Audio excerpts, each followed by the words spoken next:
the 5 main pension news. Subscribe to stay informed. How to claim your benefits, pensions, and cost of living payments in January 2024. In the midst of a persistent cost of living crisis, where household bills, grocery expenses, and mortgages continue to soar, there is a glimmer of hope as inflation eases to 3.9%, inching closer to the Bank of England's target of 2%. However, the relief is short-lived for many, as they continue to struggle to make ends meet. Research conducted by the Joseph Rowntree Foundation, JRF, sheds light on the alarming hardships faced by 2 million UK households who have resorted to extreme measures such as unplugging their fridges or freezers in a desperate bid to keep their bills low. Additionally, a staggering 2.8 million people have fallen into debt just to put food on the table, and a concerning 1 in 6 individuals report having to confine themselves to a single warm room to save on heating costs.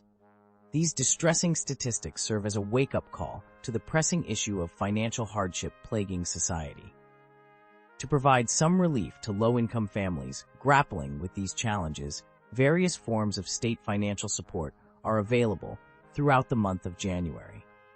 It is vital for recipients to be aware of the payment dates to ensure they can effectively manage their finances. To address any potential disruptions caused by the New Year's Day holiday and weekends, payments that would usually be due on these dates, January 1st, Saturday 30th, and Sunday 31st December, will be expedited and processed on Friday the 29th of December instead. Fortunately, most state benefits and pension payments will continue as scheduled in January, with no other bank holidays that could result in any confusion regarding delivery dates, apart from New Year's Day. These essential state supports include universal credit, state pension, pension credit, disability living allowance, personal independence payment, attendance allowance, carer's allowance, employment support allowance, income support, and job seekers allowance. For further details on the timing and processes for these payments, the government's website serves as a valuable resource. Looking ahead, the next anticipated cost of living payment, amounting to £299, is slated for disbursement between February 6, 2024 and February 22, 2024. Eligibility for this allocation extends to recipients of specific benefits and tax credits, such as universal credit, job seekers allowance, employment support allowance, income support, pension credit, child tax credit, and working tax credit.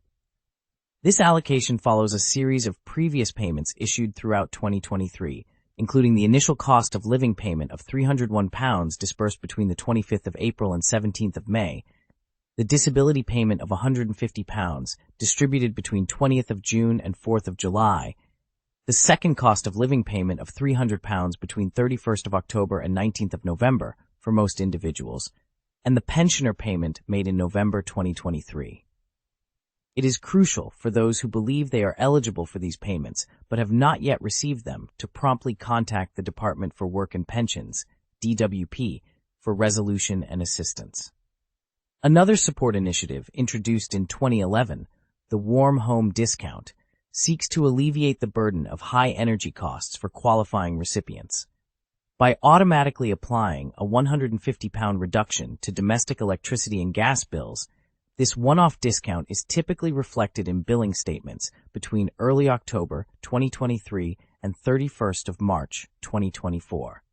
Eligibility for this scheme extends to individuals who receive the guarantee credit element of pension credit or those with low incomes and high energy expenditures. This support initiative aims to provide some respite to households struggling with exorbitant utility costs. Amidst the relentless rise in living expenses, there is a glimmer of hope with the forecasted decline of the energy price cap, EPC. For the final quarter of this year, the EPC has been set at £123, £1,949 for prepayment plans. The following quarter will see a slight increase to £1,928, £1,960 for prepayment. Analysts at Cornwall Insight predict a further drop when the EPC for the second quarter of next year is announced, estimating the annual bill to reach £1,860, 46. This decline is a result of recent decreases in wholesale energy costs, which is the amount energy firms pay for electricity and gas before supplying it to households. Although the current pricing is significantly lower than the exorbitant rates of the past 2 years, it remains nearly £1,000 higher than pre-pandemic levels, underscoring the continued strain on household budgets. Looking ahead to the coming year, an important consideration for recipients of benefits and pensions is the anticipated increase in April 2024. In the autumn statement, Jeremy Hunt, the responsible authority, revealed that benefits would be raised by the September rate of inflation, projected at 6-7%. Additionally, state pensions are set to see an increase of 8.5% around the same time. However, the Child Poverty Action Group, CPAD, has expressed concerns over the failure to raise the benefits cap. They anticipate that this inaction will push more individuals beyond the threshold of support, resulting in real terms reductions for countless families. It remains critical for policymakers to address these concerns to alleviate the financial strain experienced by vulnerable communities. As the struggle persists for many households and individuals grappling with the significant cost of living crisis, understanding and utilizing available financial support mechanisms becomes paramount. By staying informed about payment dates, eligibility criteria, and upcoming changes, individuals can better navigate these challenging times with greater financial security and peace of mind. Now we move on to the next important news. No more face-to-face assessments for new state pension benefit starting this autumn. The Scottish Government has recently made an important announcement regarding a new devolved disability payment aimed at providing additional financial assistance for individuals who have reached state pension age. However, it has also clarified that this new benefit will not include a mobility component. In addition, there will be no requirement for face-to-face assessments during the application process. The pension age disability payment is set to replace the existing attendance allowance and will be launched in a phased pilot program starting in autumn 2024 for new claimants. It will then be rolled out across the entire country in early 2025. Currently, there are approximately 132,618 individuals in Scotland who already receive either £68, £10 or £101.75 per week through the attendance allowance provided by the Department for Work and Pensions, DWP.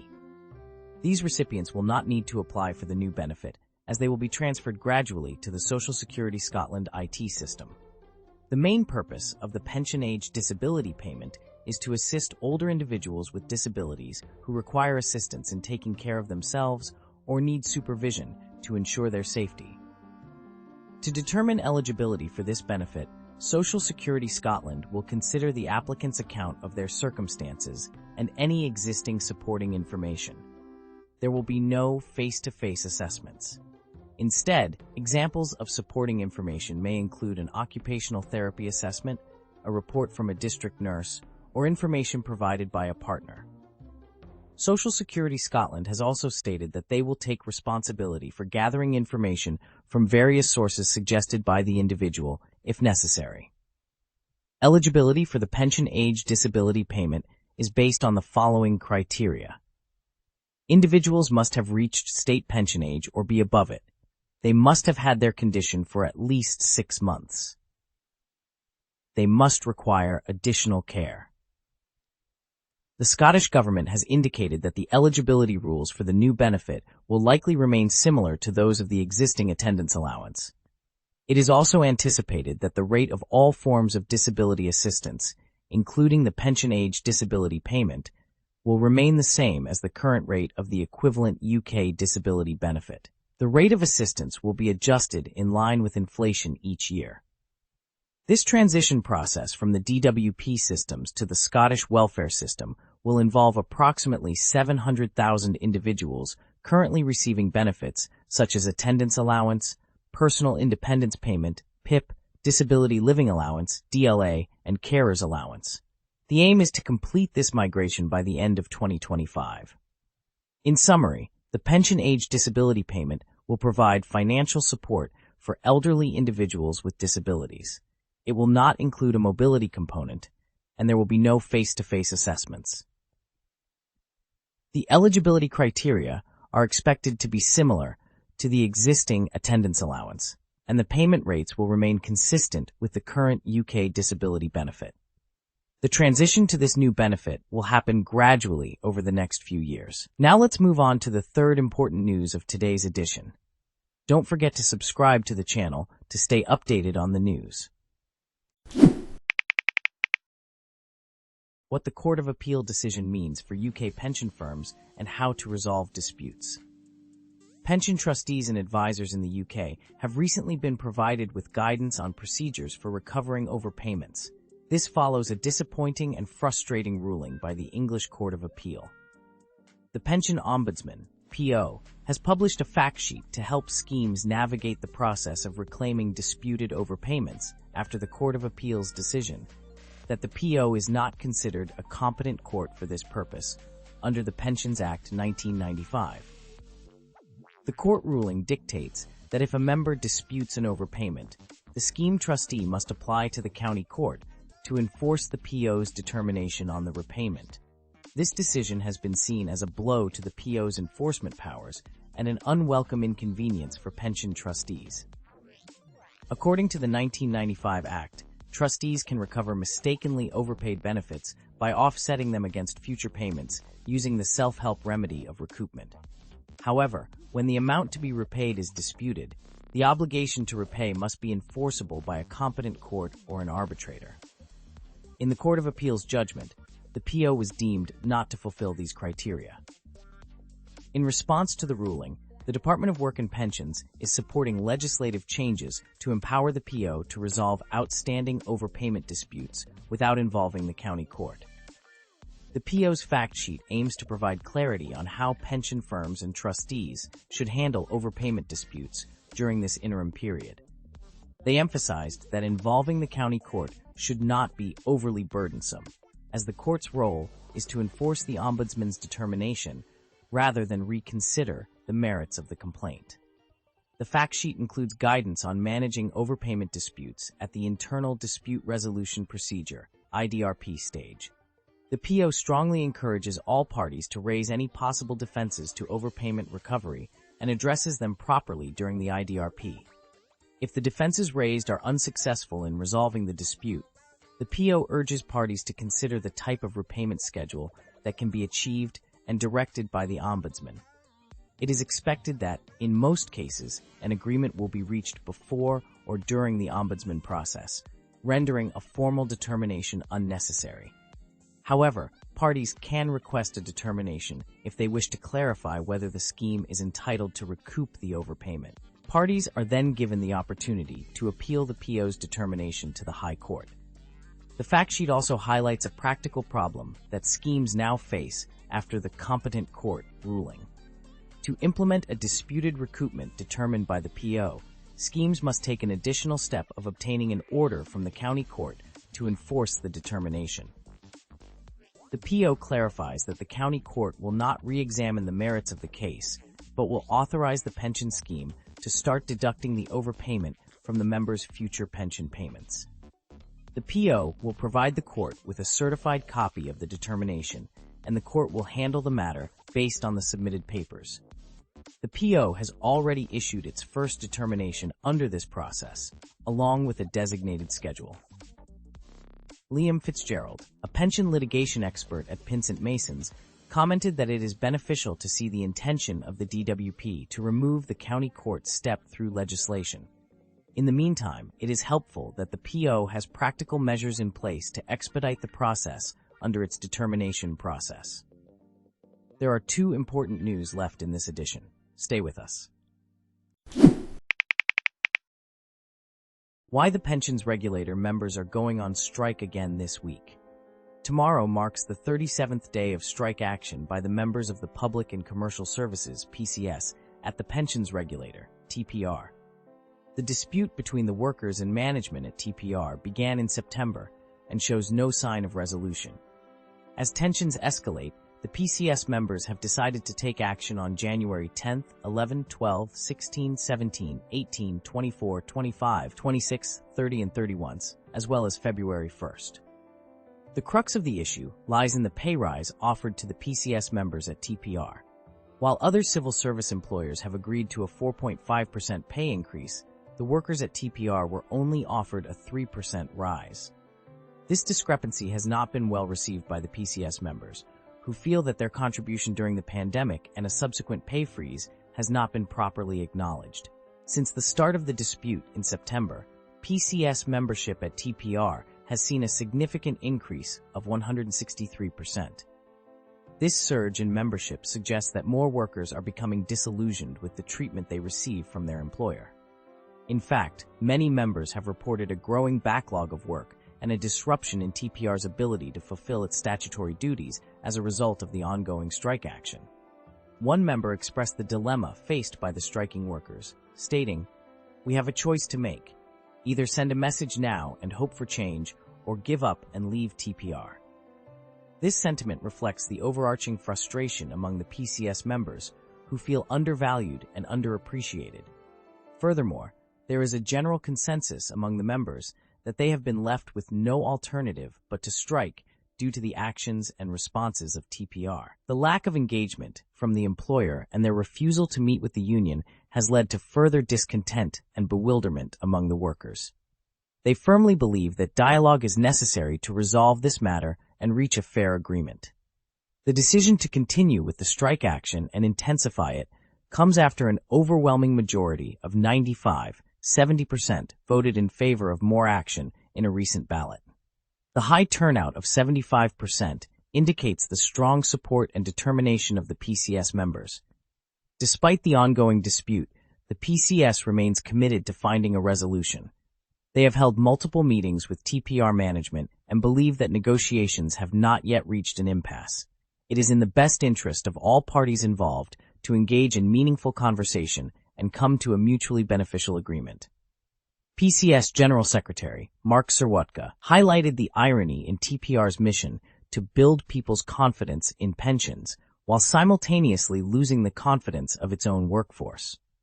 This observation begs the question of how an organization can instill faith in the wider world when it fails to address the concerns and needs of its employees. As the strike action continues, it remains to be seen whether TPR will acknowledge the grievances of its workers and take steps towards resolving this dispute. The determination and unity of the PCS members is a testament to their commitment in fighting for fair treatment and recognition for their invaluable contributions to the organization. We move on to the last news of this edition.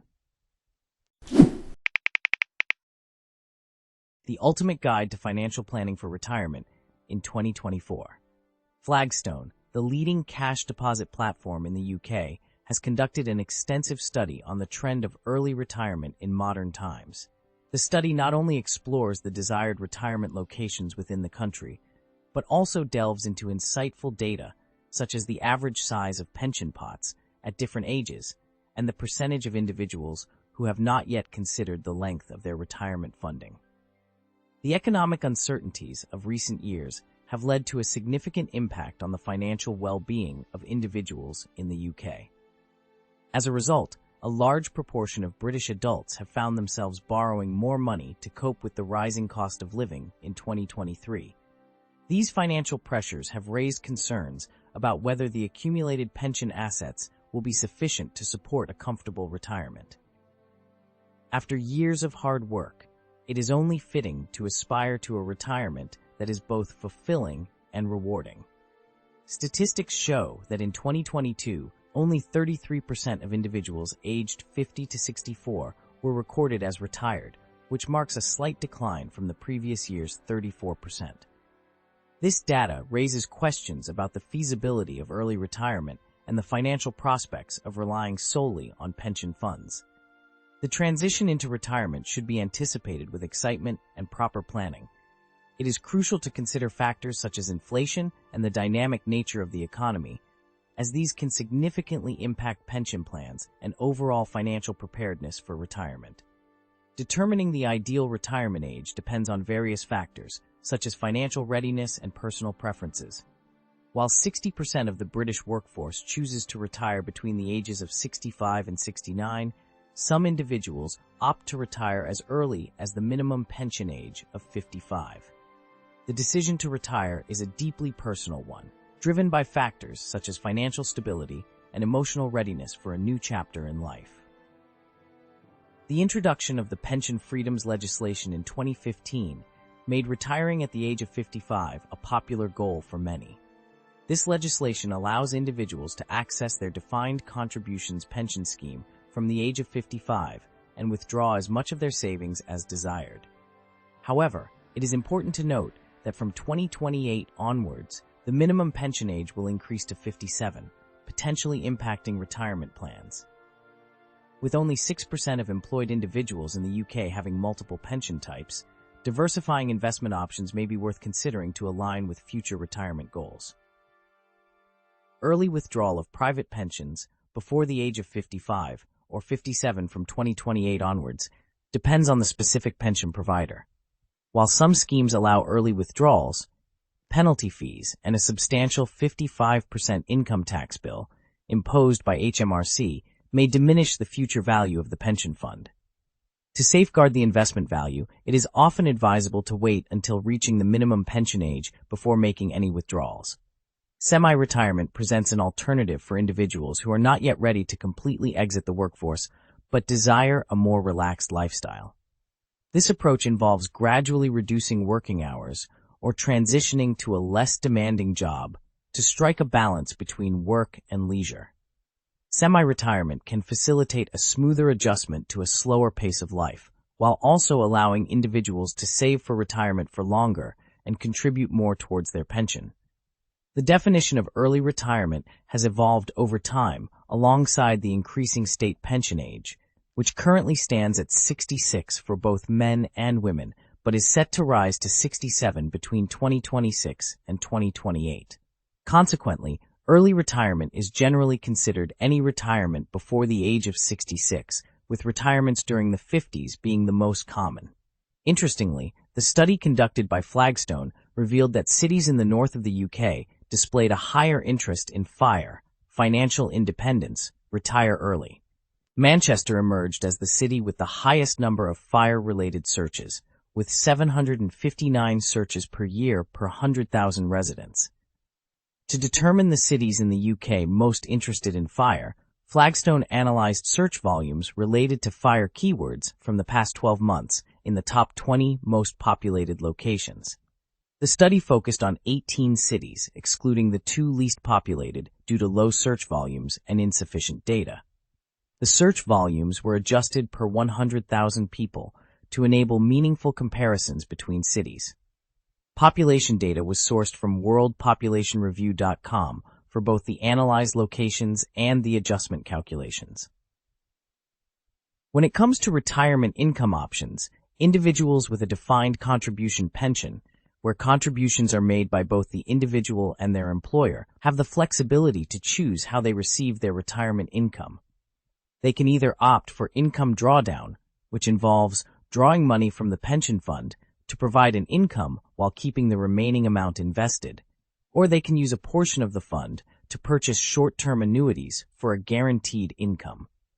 Annuities provide a lifetime income stream in exchange for a lump sum payment, with 25% of this payment being tax-free. To ensure a smooth transition into retirement, setting clear goals and creating a retirement plan is crucial. This involves calculating the anticipated income needed during retirement, estimating the retirement income from various sources such as the state pension and pension pots, and determining a timeline for retirement. By taking these steps, individuals can gain a better understanding of their financial standing and cultivate excitement for the next chapter in their lives. Thank you for watching. Don't forget to subscribe to the channel to stay updated on the important news.